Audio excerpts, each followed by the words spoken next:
dudes! Thank you for joining me on my video again. So quick update, and if you watched the last video, this is probably your question. Yes, I'm still doing my sober thing. Today is day 5, and so today is Saturday. My last hangover was Tuesday morning, so that'd be 5 days.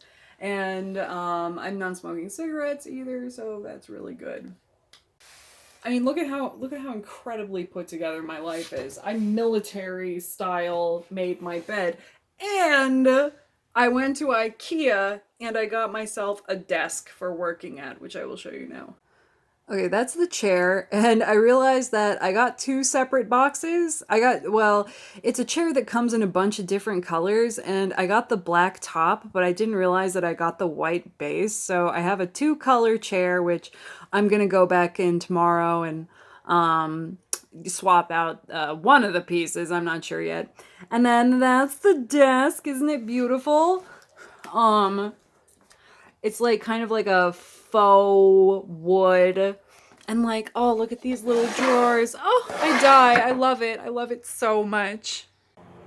So I went to the doctor yesterday, and I am what might be considered a bit of a demanding patient. I've had such bad experiences the past couple years with doctors that I went in there with a list of shit I want addressed, and we made a plan for everything. So, basically, I had 4 main issues that I was looking to get fixed. So the first one, follow up to my video, My Vagina is Sick. Well, she's still sick. As it turns out, I didn't have the infection that I thought that I did, so I'm like, what is going on? And the doctor was like, you know, sometimes vaginas are just kind of weird like that, I guess. And I was like, no, that's not going to cut it. So we did some more tests, and here's my prescription from the doctor to fix my pussy health is 1, I have to eat yogurt every single day. And then she also recommended that I take a bath with 1 cup of apple cider vinegar once a month. I guess it's supposed to even your pH out or whatever. So I'm gonna do that probably after I film this little section of the video. So another problem with my vagina, I'm just gonna start with the vagina talk, why not, is that I don't get regular periods. And my periods have been even more irregular in the past year than they have before. Like, for a while I was getting them really regularly. And I mean, honestly, part of it probably has to do with the fact that I'm not exercising as regularly as I used to. But, so, I almost got diagnosed with PCOS when I was a teenager. I've told this story before, it's kind of boring. Basically, I'm not so sure that I have PCOS.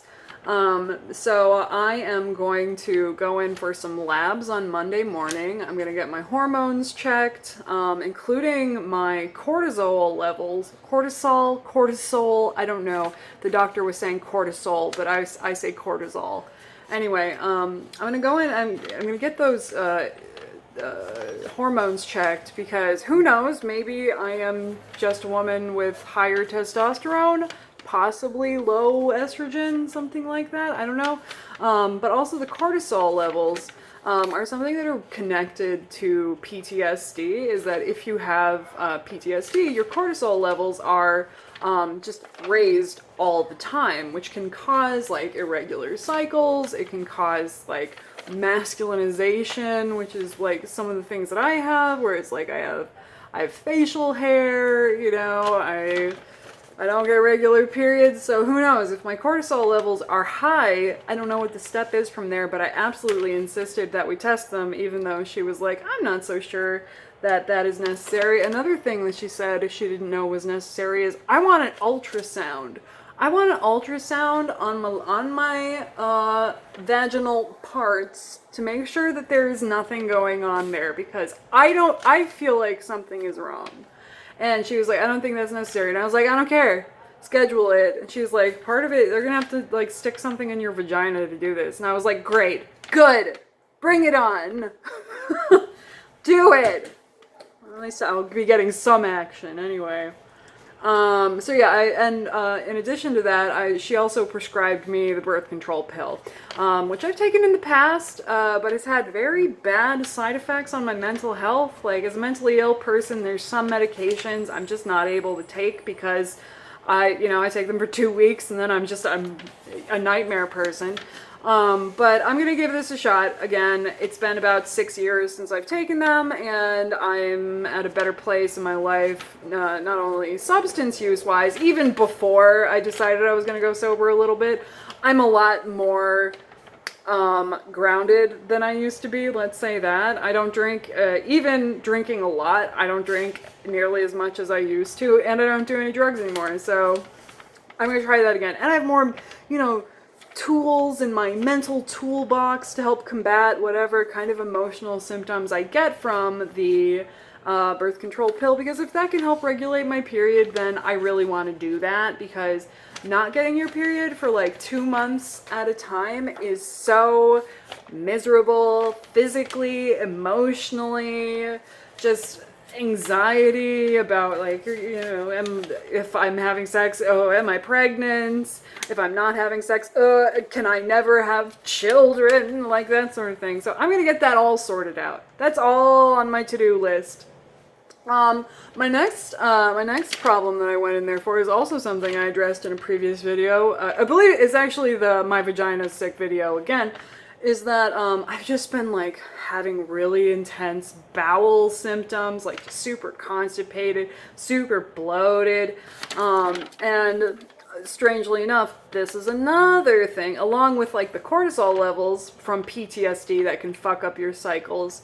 Apparently, a lot of people with PTSD have irritable bowel syndrome, which I thought was only diarrhea, but apparently can be constipation and bloating as well. So that's fun. So along with, if the cortisol levels are higher, it could explain the cycles. It could also explain these intermittent periods of just like stomach hell that I go through. But basically, she told me to drink a lot more water and to make sure that I get at least 5 servings of fruits and vegetables a day, which I was like, I already drink a lot of water, I already eat fruits and vegetables, but now that I'm actually like keeping track of it, I could stand to drink more water and eat more fruits and vegetables, so I'm gonna do that. Oh, and as far as coffee goes, I have to drink at least 1 part coffee to 1 part water throughout the day. So I can't just drink a pot of coffee and say that's hydration. Whatever, but I guess I'll give it a shot. And then my last health symptom that I went in there for is actually my PTSD itself. I've been out of treatment for about 6 months now, and I need to find myself a specialist. The doctor, I told her, I'm looking for a trauma specialist, and she was like, okay, you want a psychiatrist? And I was like, no, not a psychiatrist, a psychologist. And she was like, you want a specialist for PTSD who's not a psychiatrist? And I was like, yeah. She's like, do those exist? I was like, oh my god, lady. Yes, they do. In fact, something that some people might find surprising is that PTSD is not very responsive to medication. You can get like sedatives and stuff like that, but like mood stabilizers, like depression medication, that sort of thing, it's not effective for PTSD. So yes, I want a trauma specialist who's not a psychiatrist. I need a psychologist. I'm not interested in medication.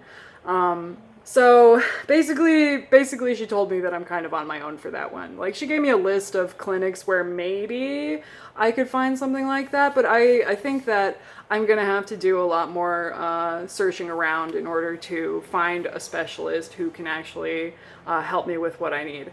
And the last specialist I saw was such a fucking quack. I'm like so nervous. It was like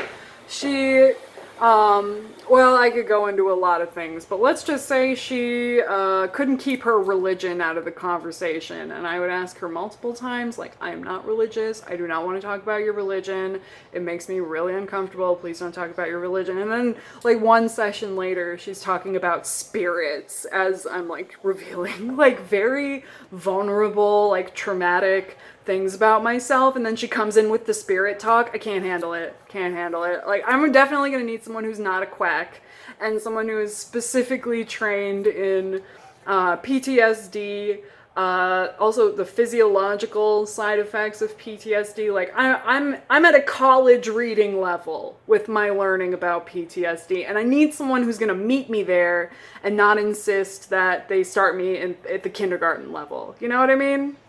So anyway, how about this vinegar bath? You want to see what this shit looks like? Wow, so I'm really doing this, huh? Oh god.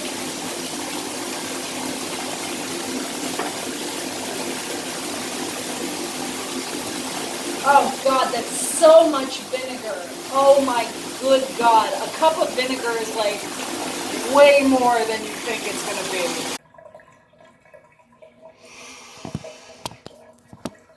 Do you enjoy YouTube content? You ever seen a woman just soaking her pussy in vinegar live for recording? You won't get this kind of content on other YouTube channels. I'm just saying. Like, I smell like an Easter egg. I smell like a gym sock. My pussy is gonna smell like a jar of pickles. I know that no one's talking about Game of Thrones anymore, but the things I do for love. How long do you think that I need to stay in here? Because it has only been like 1 minute and I am already so uncomfortable. You know, people in my real life watch these videos? What do you think this will do to my skin? Like, I am not putting my hair in this bathtub. I am not gonna have vinegar hair for the next week, forget it.